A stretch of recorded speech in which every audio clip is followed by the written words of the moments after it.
back to Wipeout, where 24 contestants wanted to make it to this point, but only the 4 best succeeded. And one of those lucky 4 is about to walk away with $50,000. To do so, they first must face down and conquer the Wipeout Zone, Which tonight is covered entirely in foam. I dig the foam. The Wipeout Zone, made up of 4 stages, begins here at the Dreadmill launch, where contestants drop and bounce 40 feet into bone-chilling water. Then it's a short swim over to the Gutbusters, 6 hydraulic blocks of 10-ton tenderizing meat. After enduring that pounding, our contestants move on to the Cinestairs. They have to climb to the top of a spinning, foam-soaked spiral staircase of trouble without getting taken down by 2 mean sweeper arms. Finally, our competitors will have to make their way through the gauntlet.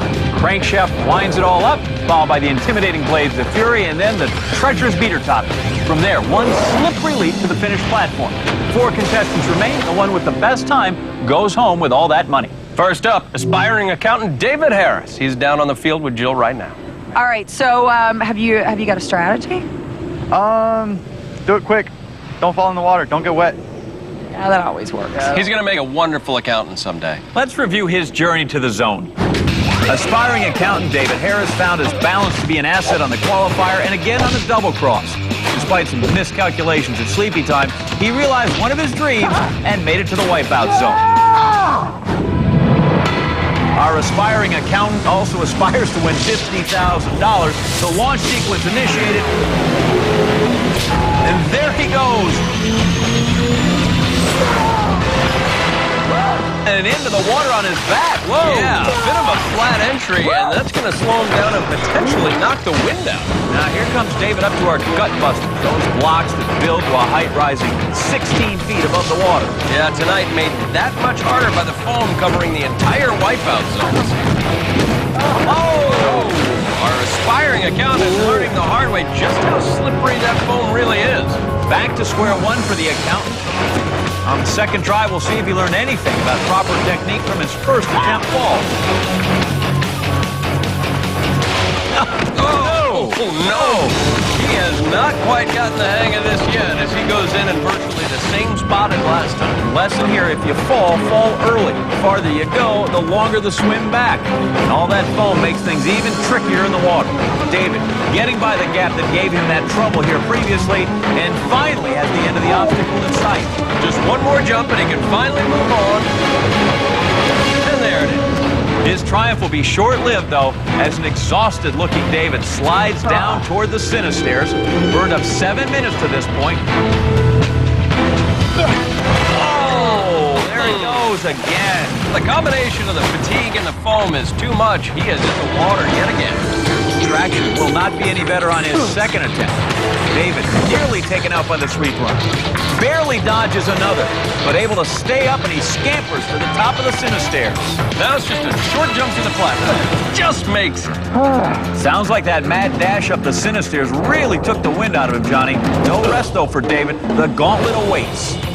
It's a long home stretch to that finish platform, John, and he's going to have to time his attempts just right. And he did just that with the crankshaft.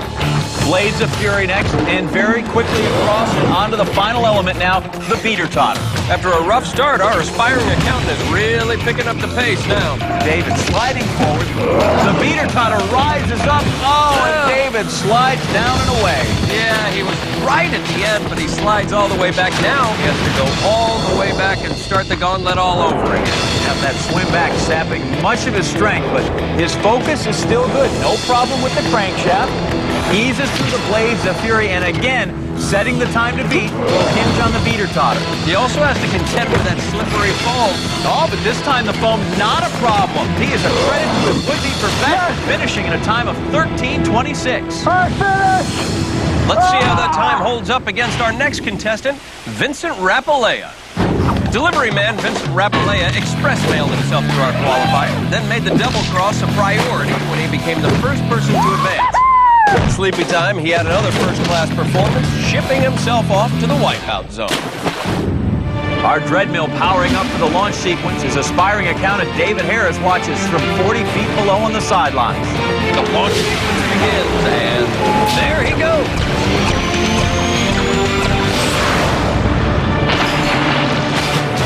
Ooh, not the most aggressive start off the launch platform. A nice spread eagle form, but he definitely didn't max out the distance and splashes down very near where David had entered. Our delivery man, Vincent, now going head-to-head with our gut buster. David took 2 tries to conquer this obstacle, so our delivery man can afford to handle with care here. Oh, mistimed that jump. He manages to hold on between the 2 blocks. He's just thrashing him now. I don't know if he can hang on much longer. Oh, I have got to see that again, Johnny. Look at him trying to hold himself up with his legs, but to no avail. So after a long, cold, foamy swim, he's going to have to try these obstacles for a second time. Vincent really feeling the full force of those hydraulically powered blocks. Now it's just a short jump to the platform, and there it is. The accountant crunching the numbers and realizing there is nearly a 2-minute disparity between these two. Vincent doesn't appear to be in a hurry to challenge those Cinestairs, Johnny. Throwing himself onto the first stair. Oh, let's take a look at the replay. Taking after his predecessor, wiping out in the same place. So after an ill-timed and ill-begotten first go, Vincent will have to make up some time here on his second pass of the very slippery, foamy Cinestairs.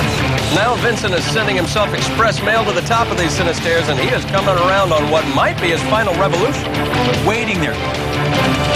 And he is safely on. And Vincent now making his way down the ramp, getting ready to start the gauntlet. Oh, man is right, John. Vincent closing in on David at this point. Whoa! Let's see that pummeling again. Throwing caution to the wind, he tries to make a run for it, but that gamble did not pay off. Time starting to become a concern now. Again, the dead sprint. Whoa! Vincent's reckless abandon stopped whole by the blades of fury. Looks like his mad dash through the crankshaft paid off, but he couldn't put the brakes on. Those swings back are time crushers, Johnny. The foam is nice, but it is a nuisance. Vincent with one last chance to deliver here. Oh! Again, the blades get him. And with just seconds left, John, he won't get back to the start of the gauntlet, let alone to the end of it. It was so close, but nonetheless, his wipeout day is done. So aspiring accountant David Harris maintains the time to beat, but stick around because when we come back, unimpressionist Scott Torgan and tennis pro Paige Roddy take on the zone and the time of 13:26.